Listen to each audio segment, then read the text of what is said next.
Hey, thank you for watching. I'm not talking to you. I'm talking to them. Well, tell me then. Okay. Hey, you guys that aren't Tony. Thank you. Thank you for watching and or listening to This Is True Really New. I mean, I don't usually listen to you anyway.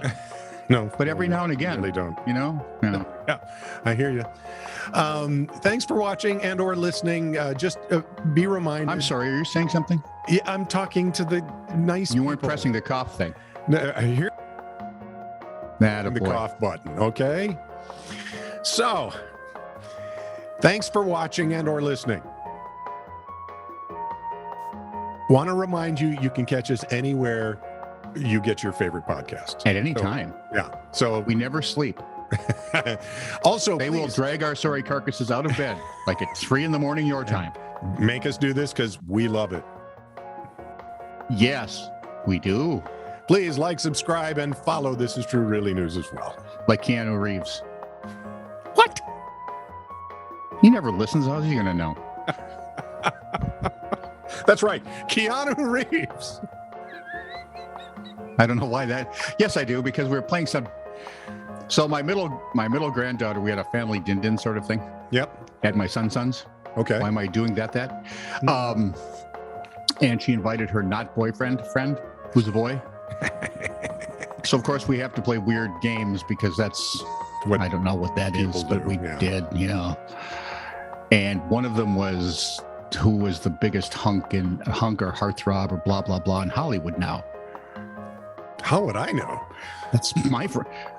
Keanu Reeves gets a lot of good press. I'll put him down. And they Do said, and of course, I had to ask first: do they have to be able to act? but I end up watching his movies. I love What's John that Wick. tell you? I love the John Wick trilogy. Yeah. What was that weird thing he did with Sandra Bullock, with that weird time travel mailbox? Oh, holy cow! Remember? Yes. That had, I mean, the critics was just fun. slaughtered it, but that had one Right. of the most interesting premises ever. Yeah, With I that really- house being the center, with that weird little cabiny thing being the center point. Anyway, Long story longer. now that we've established that Keanu Reeves probably listens, You can do the news. This is True, Really News with Scott Combs and Tony Vercanis. All the news you're about to hear is true, really, as far as you know. asking a refund for your food delivery order seems like a reasonable thing, correct? Yeah. Especially if it gets there and your meal is cold, Yeah. Right? Yeah. Yeah. I can go unless with you that. order ice cream, right? Well, or something else that's supposed to be chilled. Thank you. Hassan, this was like you made it to rehearsal.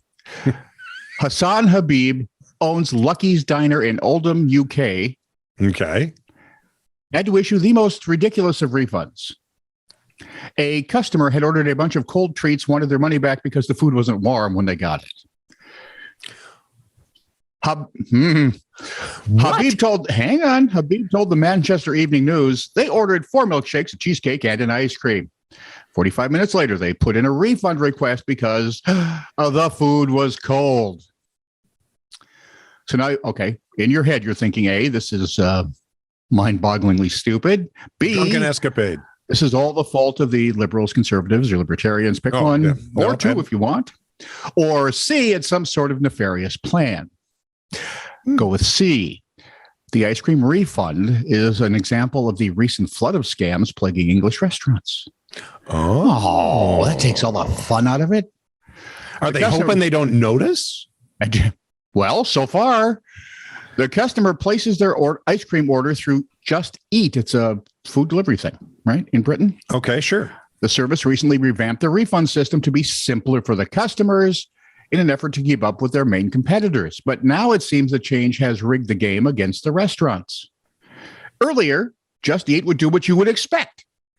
They would contact the restaurant, see if the refund request was legitimate. With the new system, they want a refund, they get the refund. It's a no questions asked kind of thing, That's going to which change. has left British restaurants vulnerable to scams. Yeah. You think there's just a tiny little loophole that I could walk through with my baby seal. You could saunter. So I could sachet, although I don't have the hips for it anymore. Well, I'm not so sure. Don't start. Because no one asks the people anything, restaurants can't immediately dispute it. There is like a 30-day dispute period. Yep. but that change is still making a serious dent into restaurants' earnings. Apparently, they've never heard of a pandemic where we decided it was really intelligent to shut down an entire global economy. They don't quite understand that many businesses, most of them small and medium sized, are hanging by a thread. I love that. And it's policy. all the liberals, conservatives, and libertarians' fault. I think it's a bunch of drunks. Same thing. Habib doesn't claim that his restaurant always provides flawless service, but earlier he could at least try to make things right. Right? You've had that happen, right? Yeah. No, it's not a deal. The money goes out. Habib said he's been losing hundreds of dollars worth of income every month due to false refund claims. And as a result, they posted this on Facebook.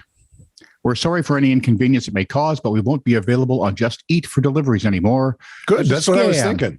Yeah. Scam going on Just Eat for the past few weeks, and we can't carry on like this as a small business. Again, see pandemic/stupidity for shutting down world economy. Yes, if you're wondering, Habib and Just Eat have talked about the problem. Just Eat maintains that the refund policy conforms to industry standards. That's always one of those. Yeah, well, then forget it. By the letter of the law, we are correct. Yeah, that stands up well when you're bleeding money. Yeah, exactly. No, we're not using you. And the service does claim that it always refunds restaurants in full when they discover a fraudulent customer claim. But it's a 30-day process. See the problem here? I think there's two scams going on here. There we go. Habib isn't particularly impressed by Just Eat's efforts. So instead of paying the delivery service their 20% hack, he's just going to offer a 20% discount for customers to order through his restaurant's website. And in a ginormous fit of Norma Ray inspiration, Habib is now trying to collaborate with other small restaurants to send a message to Just Eat. He would like to see 50 to 100 establishments all switch their order systems offline at the same time. And while he said, I can afford to turn off Just Eat permanently, a lot of the smaller guys can't. There's nothing we can do to help them, but we desperately need help. Even if we just turn the machines off for an hour to show we're unhappy, that might at least get and I hate the way he phrased this, a conversation going. Yeah. Heck with the conversation. You guys need to make a change or we won't use you. There's got to be another. There's got to be another version of that out there in UK. What I don't understand is you order food. Right. Yeah. Right. You put down XYZ is wrong with it. You get your refund and then you leave the cost to the restaurant. Yep. So the entire end game there is that we get to eat free. Yeah. Or is there some larger, more nefarious end game going on? And we're back to the conservatives, liberals. That sort of stuff. I'm thinking libertarians. You can just shut the heck up. Yes, sir, Mr. Liber Boy. Police blotter. Anyway, I want to know about, so Vladdy, old buddy, old pal, old chum, old friend to small children and little animals, little children and small animals.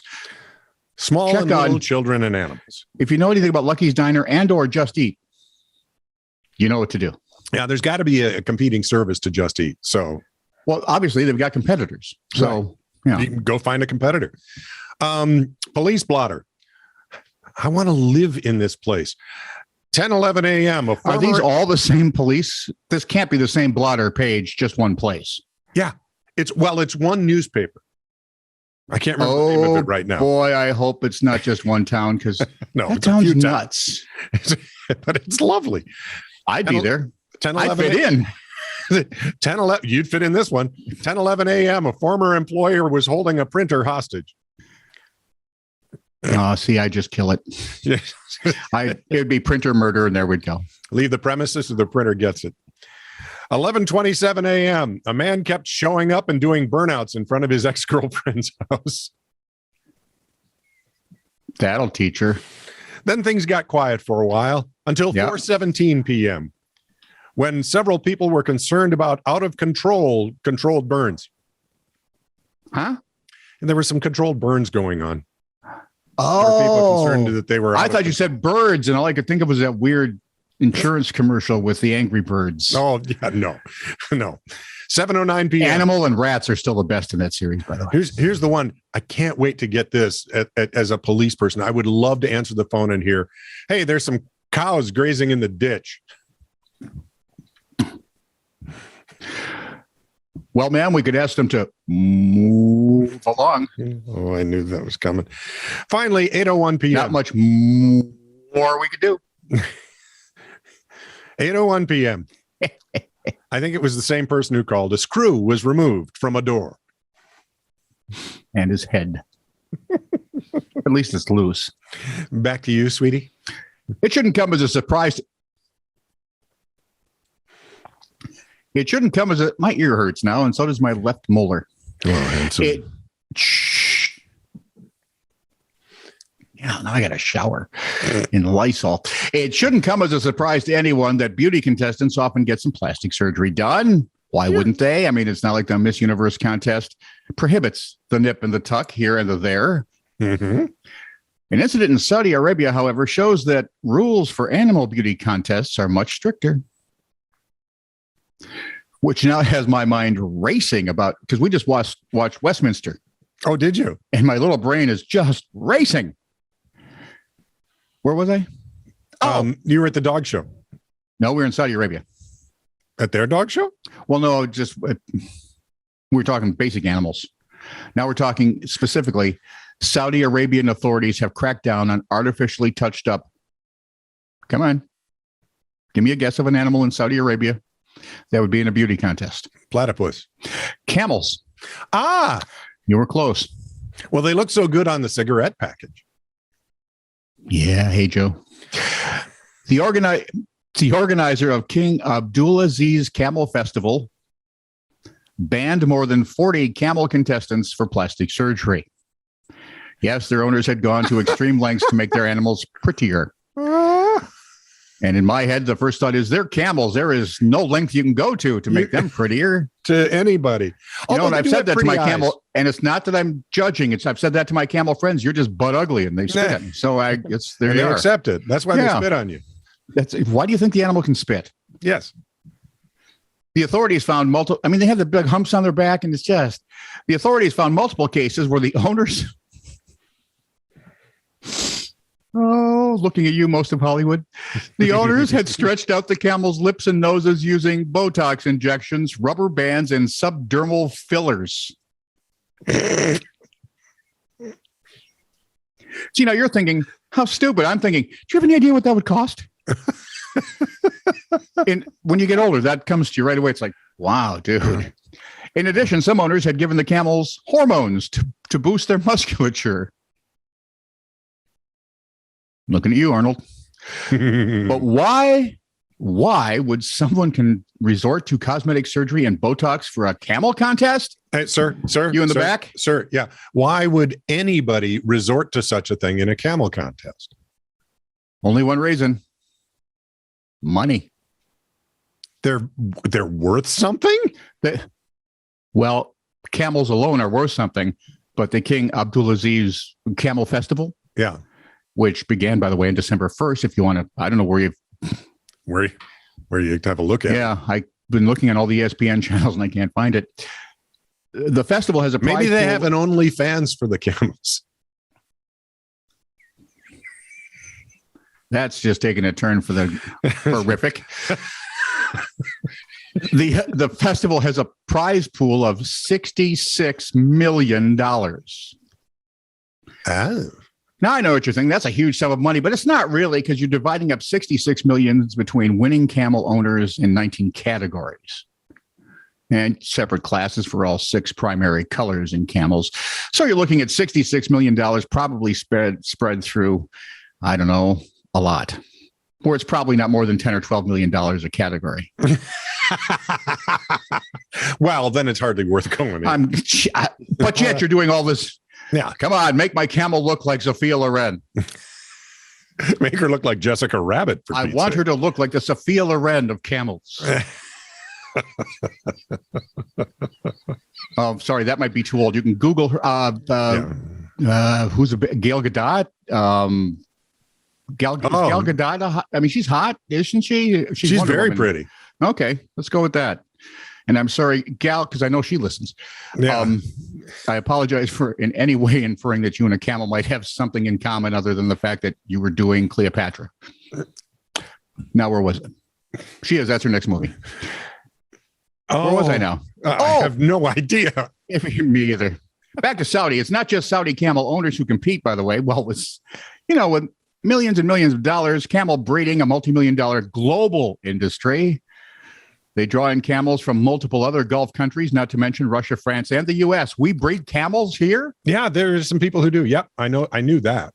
Really? Yeah. For fun and profit. Yep. Camels. Yeah. Is it because I live in Minnesota that makes 0 sense to me? Yes, it is exactly because you live in Minnesota. Of course, there's a lot of things that make 0 sense to me living in Minnesota. Minnesota, for one. The organizers estimate that, really, honest to God, to my descendants. Yes. What were you thinking? Hey, let's go someplace where it's hot as hell during the summer and cold as ice in the winter. Shrewd idea. This is nice. Well, that's like where we lived. Once again, you moved here. Find someplace nicer. So what this one guy is thinking in northern China right now. You'll find out. Just finish your story and I'll let you know. I'm hardly waiting. The organizers estimate that nearly 33,000 camels will still be involved in the event in one way or another, which means, if nothing else, the vast majority of those camels didn't try to cheat their way to victory. We did try to get an interview with Joe Camel, but he was out back trying to entice some youngsters to smoke. Yeah, that's true. He's like that. One other camel did speak for the cameras, but he's a camel, doesn't speak English. We did notice, however, after he was done talking, all the other camels nodded in agreement. Oh, Scott. An ice chunk came off an 8-story building in northern China and struck a courier on the sidewalk. Nearby residents ran to move him to a safe place in case more ice fell before calling police and an ambulance. According to reports, the courier suffered fractures to his neck, but he was not in life-threatening condition. Really? Yeah.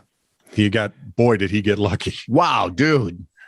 The property management company said they had already cleared the snow on the building's roof twice, but due to the rainfalls recently, ice had formed on the roof again.